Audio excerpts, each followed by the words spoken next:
এসে তেলাপিয়া কত মাস বয়সে বাচ্চা দিতে পারে, বা এসে তেলাপিয়ার পোনা আমরা সংগ্রহ করলাম, কতদিন পর্যন্ত চাষ করলেও এসে তেলাপিয়ার পোনা বাচ্চা দিবে না। অর্থাৎ এই যে তেলাপিয়ার পোনা সংগ্রহ করছেন, এগুলো মাছ বড় হইলো, বড় হওয়ার পরেও আপনার কত মাস পর্যন্ত এসে তেলাপিয়ার পোনা আপনার পুকুরে বাচ্চা দিবে না, সেই সম্পর্কে আজকে জানার চেষ্টা করবো। তো চলুন শুরু করা যাক। দেখেন, আপনি এসে তেলাপিয়া চাষ করতেছেন, কারণ কি এসে তেলাপিয়ার পোনা খায় কম বাড়ে বেশি। আর এই এসে তেলাপিয়া যখন চাষ করা হচ্ছে, সেক্ষেত্রে চাষ ব্যবস্থাপনা সহজ হয়ে গেছে। আমরা একটা গাইডলাইন বই দিতেছি, সেই গাইডলাইন বইতে কিন্তু আমরা অলরেডি দিয়ে রাখছি যে আপনার মাছের ওজন কত দিনে কি আসবে এবং কি আপনি কিভাবে খাবার দিবেন, একটু যেটা আমরা কিন্তু বলে রাখছি। অর্থাৎ যে কোনো সমস্যায় আপনারা কিন্তু ওই জায়গা থেকে সমাধান পেয়ে যেতেছেন।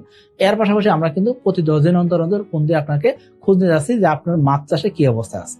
এই জন্য বলবো, আপনাকে এসে তেলাপিয়া যখন চাষ করবেন, সেই ক্ষেত্রে আমরা একজন সফল খামারি করার জন্য সর্বোচ্চ চেষ্টা করে থাকি। এই জন্য বলবো, আপনার অবশ্যই এসে তেলাপিয়া চাষ করা উচিত। এখন এই যে এসে তেলাপিয়া যে আপনি চাষ করবেন, সেক্ষেত্রে এই এসে তেলাপিয়ার পোনা মনোসেক্স তেলাপিয়া কিনা? হ্যাঁ, এই এসে তেলাপিয়ার পোনা অবশ্যই মনোসেক্স তেলাপিয়ার পোনা। এই এসে তেলাপিয়ার অর্থ হলো সাকিব এগ্রোটেকের মনোসেক্স তেলাপিয়া। এই যে এসে তেলাপিয়ার পোনা আপনি চাষ করবেন, সেই ক্ষেত্রে মাত্র 3.5 মাস থেকে 4 মাসের ভিতরে আপনি কি করতে পারবেন, 300 গ্রাম থেকে 350 গ্রাম ওজন করে বিক্রি করতে পারবেন। এখন আপনি বলতেন, ভাই 3.5 মাসে সম্ভব? হ্যাঁ, 2025 সালে আমাদের অনেক এসে তেলাপিয়া খামারি ভাই 3.5 মাসেই এসে তেলাপিয়া চাষ করে বিক্রি করছেন। কিন্তু আমাদের তো সারা বাংলাদেশ নিয়ে কাজ করতে হয়, এই জন্য আমরা বলবো আপনি 4 মাসেই 300 গ্রাম থেকে 350 গ্রাম ওজন করে বিক্রি করেন, আলহামদুলিল্লাহ। কারণ কি 4 মাসে যদি 3 পিসে কেজি আসে এবং কি 4 মাস অন্তর অন্তর যদি একই পুকুরে কয়েকবার মাছ বিক্রি করতে পারেন, সেক্ষেত্রে তো অবশ্যই আপনার জন্য একটা লাভজনক একটা ব্যবসা হইতেছে এসে তেলাপিয়া চাষ করা। এখন আপনি বলতেন, ভাই একই পুকুরে যে আমি তেলাপিয়া চাষ করবো, সেই ক্ষেত্রে ডিম দিবে না, বাচ্চা দিবে না। এই জন্য তো বলতেছি যে এসে তেলাপিয়ার পোনা কতদিন বয়সে বাচ্চা দেয়। 3.5 মাস থেকে 4 মাস আপনি চাষ করে বিক্রি করে ফেলবেন, এই ক্ষেত্রে কিন্তু এসে তেলাপিয়া বাচ্চা দিবে না। আশা করি বুঝতে পারছেন। তাহলে আপনি বলতে পারেন, ভাই আমি যদি তেলাপিয়া 4.5 মাস থেকে 5 মাস রাখি, সেক্ষেত্রে 4.5 মাস থেকে 5 মাস যখন রাখবেন, এক একটা তেলাপিয়ার ওজন 450 গ্রাম থেকে 500 গ্রাম হয়ে যাবে। অর্থাৎ 2 পিসে 1 কেজি তেলাপিয়া হয়ে যাবে মাত্র 5 মাসের ভিতরে। এখন এই 5 মাস যদি রাখেন, সেই ক্ষেত্রে কিন্তু এসে তেলাপিয়া বাচ্চা দিবে না। আশা করি বুঝতে পারছেন। এসে তেলাপিয়ার পোনা খায় কম বাড়ে বেশি। 2025 সালের নতুন পোনা 15 মার্চ থেকে ডেলিভারি শুরু হয়ে গেছে, ডেলিভারি চলবে 25শে নভেম্বর পর্যন্ত। আপনি যদি এসে তেলাপিয়া 5 মাস থেকে 7 মাস রাখতে চান, অর্থাৎ একই পুকুরে আপনি 5 মাস থেকে 7 মাস পর্যন্ত রেখে দিবেন, সেই ক্ষেত্রে তেলাপিয়ার ওজন হবে 600 গ্রাম থেকে 1 কেজি ওজন হবে। অর্থাৎ প্রতি পিস তেলাপিয়ার ওজন 1 কেজির আশেপাশে চলে যাবে মাত্র 7 মাস চাষ করলেই। 1 মাস আপনি নার্সারি করছেন, 6 মাস চাষ করলেন, 1 কেজি ওজন করা যাইতেছে এক একটা তেলাপিয়া। এখন এই ক্ষেত্রে কি বাচ্চা দিবে? না, এই ক্ষেত্রেও বাচ্চা দিবে না। অর্থাৎ আপনি এক একটা তেলাপিয়ার ওজন যদি 1 কেজি ওজন করেন, সেই ক্ষেত্রে বাচ্চা দিবে না। যদি আপনি এটা প্রপার টাইমের ভিতরে করে ফেলেন, 7 মাসের ভিতরে যদি করেন, সেক্ষেত্রে অবশ্যই বাচ্চা দিবে না, এটা আপনি শিওর থাকতে পারেন। এখন আপনার প্রশ্ন, এসে তেলাপিয়া এক একটা মাছ কি 2 কেজি ওজন করা যায়? হ্যাঁ, আপনি চাইলে 2 কেজিও করতে পারবেন। অর্থাৎ 7 মাস থেকে 12 মাস যদি পালন করেন, সেক্ষেত্রে এক একটা মাছ 2 কেজির আশেপাশে ওজন করা যাচ্ছে।